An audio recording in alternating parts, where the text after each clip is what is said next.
Unang araw pa lamang daw ng pagbabalik ng Kongreso o ng Kamara ay, ano daw meron? Siba ang nangyari. Hindi po ako nagsabi. Ha? Baka mamaya nandiyan ka na naman, Zaldico, sabihin mo fake news ako o yung mga sinasabi ko libelous. Hindi po ako nagsabi. Ha? Ayan po si Ed Lingaw, sinabi niya, unang pagpasok pa lamang ng taon na ito ay may sibakan na nangyari. At ikaw yung tinutukoy niya. Tingnan mo yung picture mo. May sibakan talaga nangyari. Okay?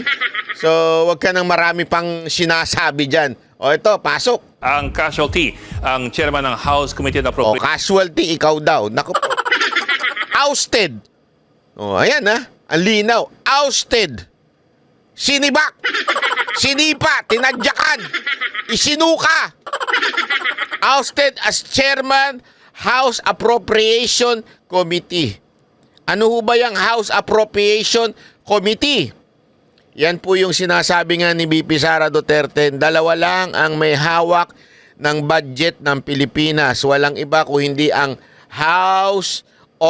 Chairman ng House Appropriation na si Zaldico at yung kanyang bossing na si Speaker. Appropriations si Congressman Zaldico. At hindi po ito basta-basta.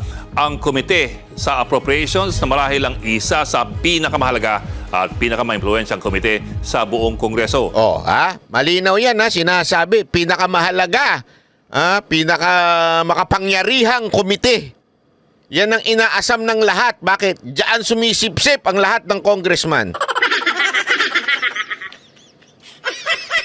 Para kang ano niyan eh. Para ka talagang Panginoon dyan pagka ikaw ang chairman. Dahil ito po ang bubuo ng taon ng budget ng gobyerno. Nako. Lahat ng mga ahensya ng gobyerno halos manikluhod na dadalaw sa Appropriations Committee. Lahat daw. Lahat. Every all. Tingnan nyo na ha. Lahat ng imantakin mo, lahat ng sekretary, nagmamanikluhod dito. Naku po, patay tayo dyan. Pangit pakinggan. Lumuluhod daw dito sa chairman ng House of Appropriation. Kahit sino man ang namamahala sa Appropriations Committee, siguradong malapit siya sa mga Diyos ng Kongreso at ng Malacanang. Naku po. Dikit daw sa Diyos ng Kongreso at Malacanang. Yan, ganyang katindi ang power ng appropriation. Malupit talaga ho itong kaganapan na ito. Mantakin mo, ikaw ang pinakamakapangyarihan dyan. Ikaw ang talagang sayo, ang sumasaludo lang lahat ng sekretary. O, di ba? Tuwing budget.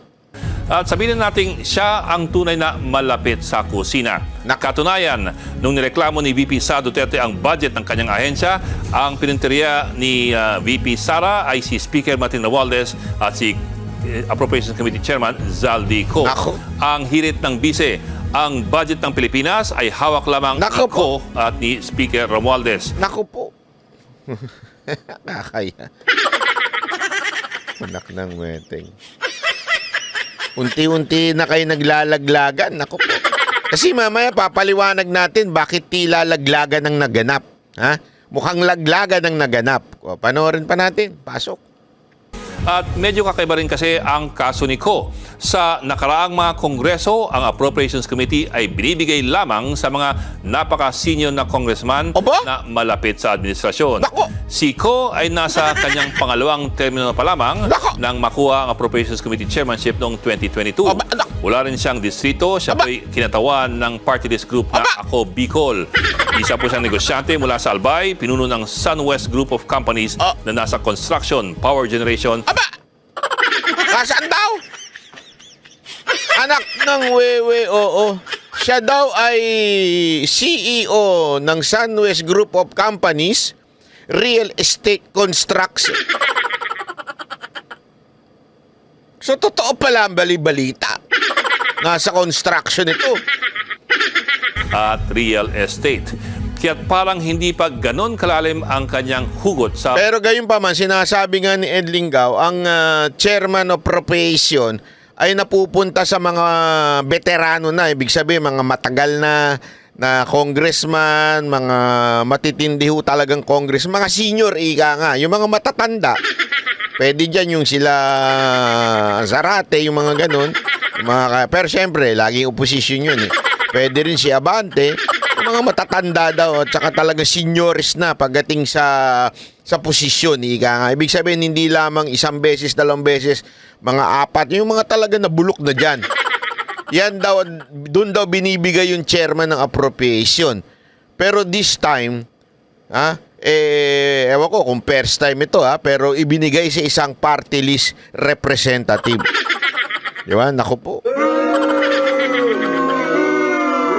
Mukhang malupit talaga ang kapit ni Kuya. Di ba? Mukhang malupit Tapos, lang, second termer lang. Politika. Pero ano pa man, Pero matindi doon yung mismo. Ikaw ba naman yung may construction ka? Ikaw, naku, lupit mo, Brad.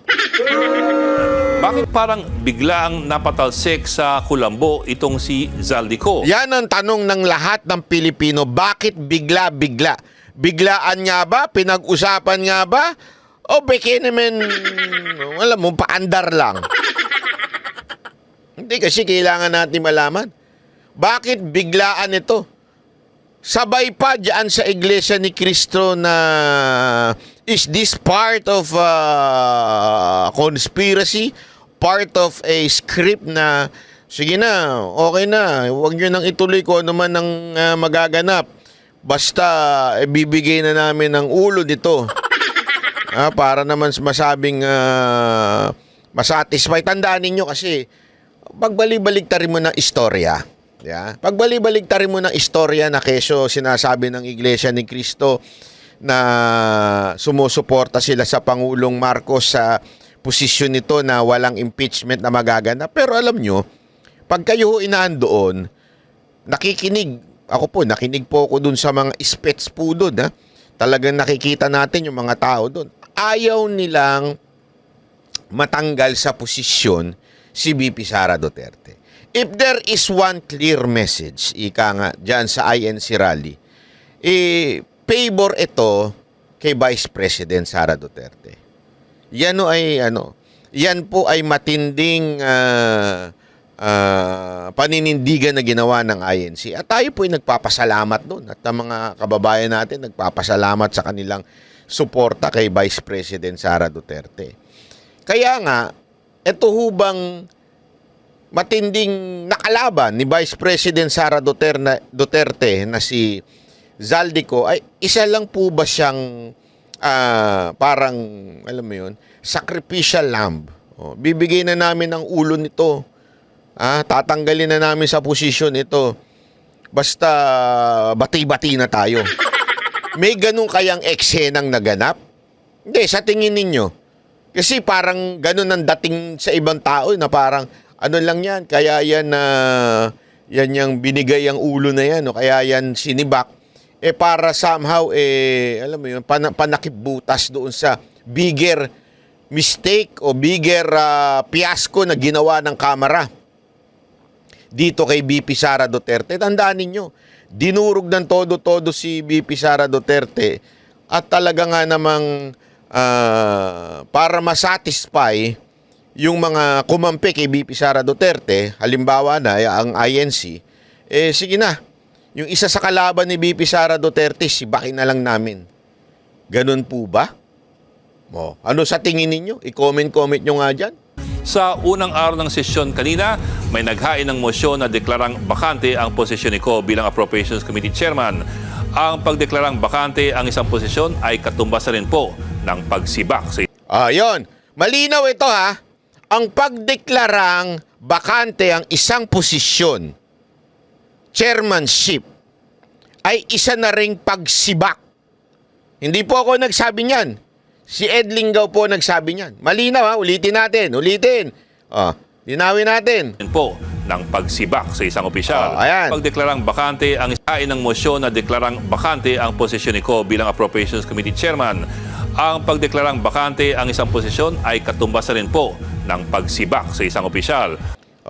Malinaw na malinaw, sinabi po yan ni Ed Lingao, hindi po sa ating galing yan, ha? Na ang pagdeklarang bakante ng isang posisyon ay isang pagsibak. So, malinaw na malinaw, sinibak.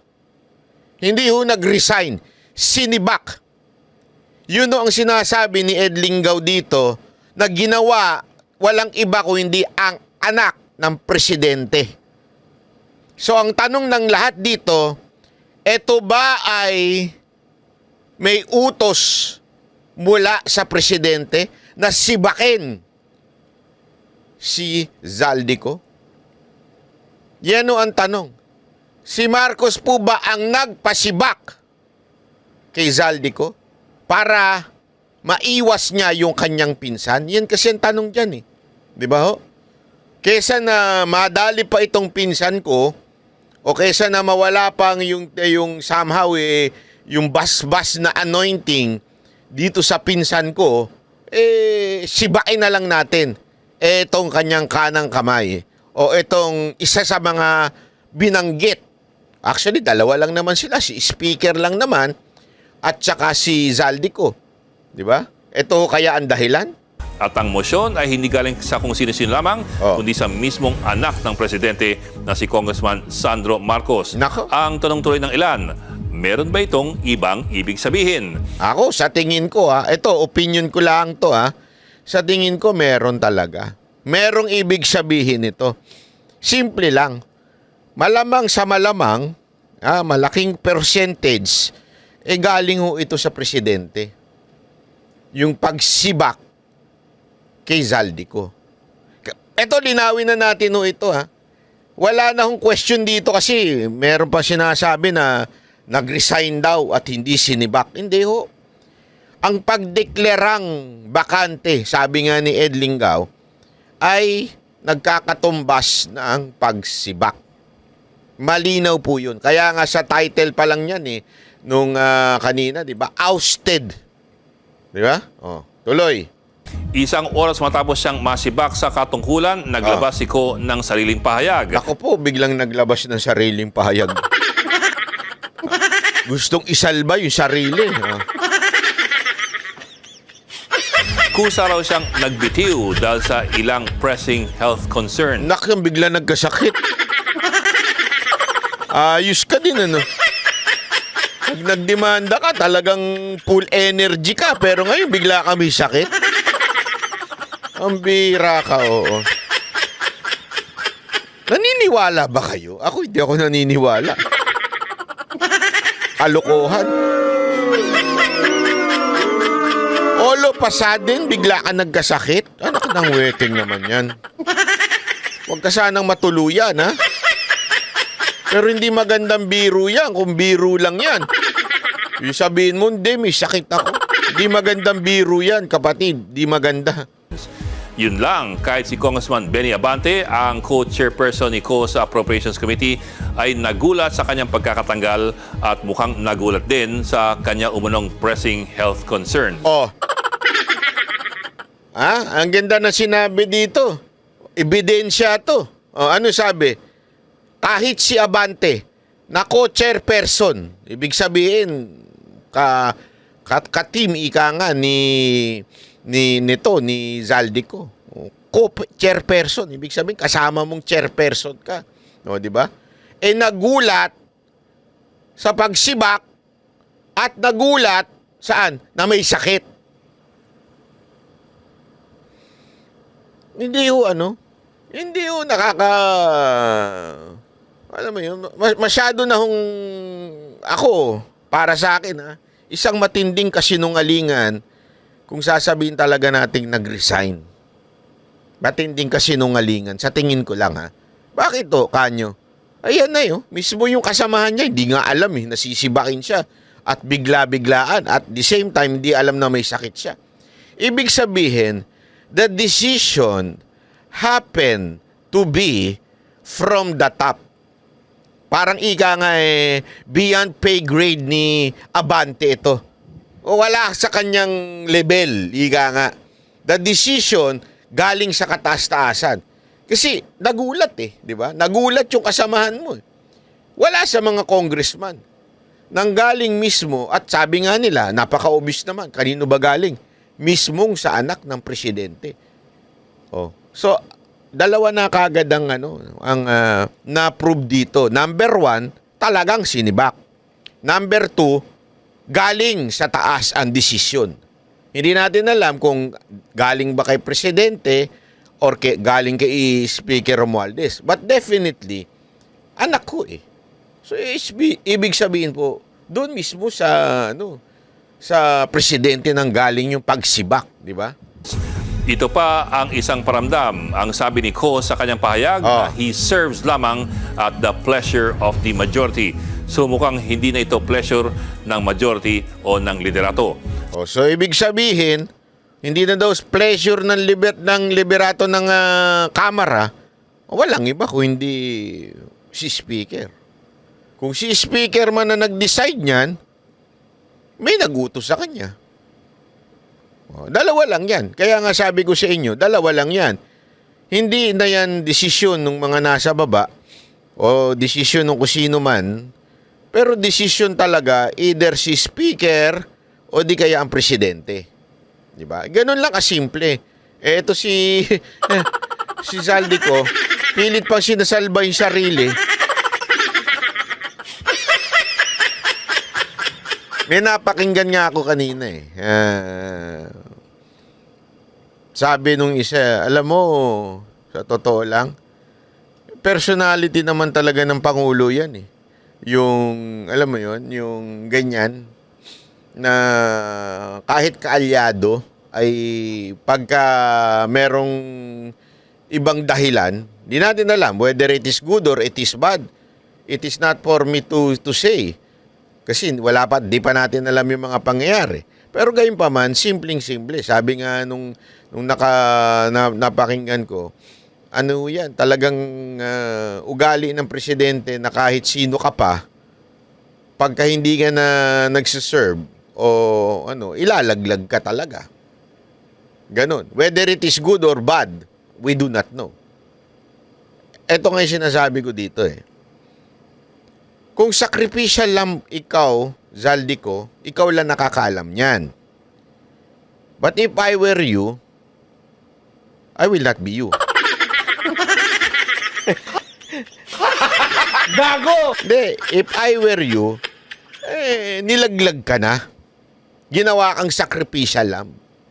Baka gusto mo magsalita na ng katotohanan. Kasi puro kasinungalingan pa sa tingin ko yung lumalabas sa bunganga mo eh. Baka naman pwedeng sabihin mo na ang katotohanan. What really happened? What really transpired? Kasi meron akong isa pang nabalitaan. Di ko na lang sasabihin, galing sa isang source ito. Sabi nitong tao na to, kaya daw nasibak ito, merong hindi magandang ginawa.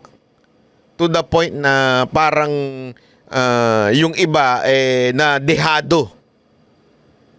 O hindi masaya sa ginawa daw ni Zaldico. Yun yung narinig kong balita. Pero I'm not saying it is true.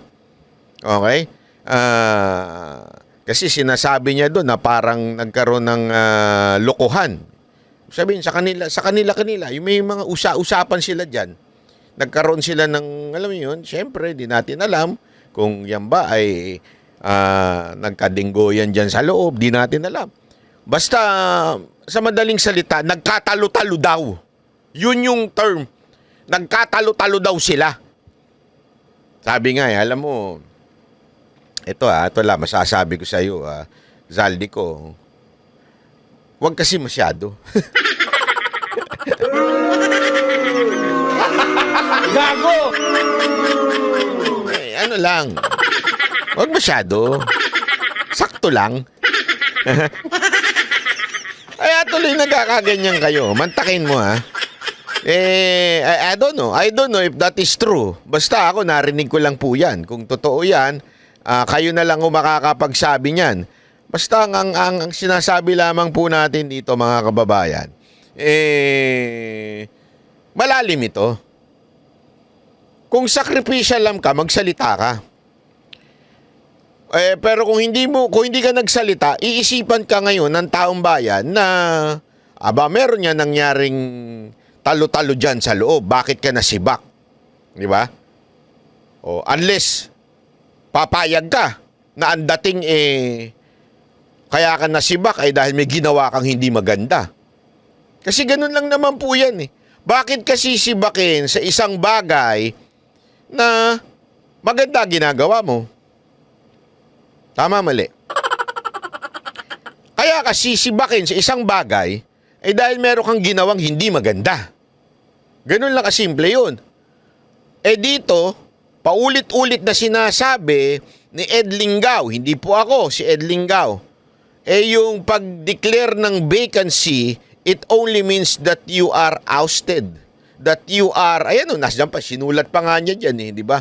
That you are ousted and you're fired doon sa iyong katungkulan. So, anong dahilan nun? Di ba? Ito'y matatalaga sa kasaysayan. Or, talagang natakot lang etong si Romualdez sa nangyari sa INC. Kasi tandaan ninyo, baka sabihin nung iba, hindi, nauna naman yung hindi.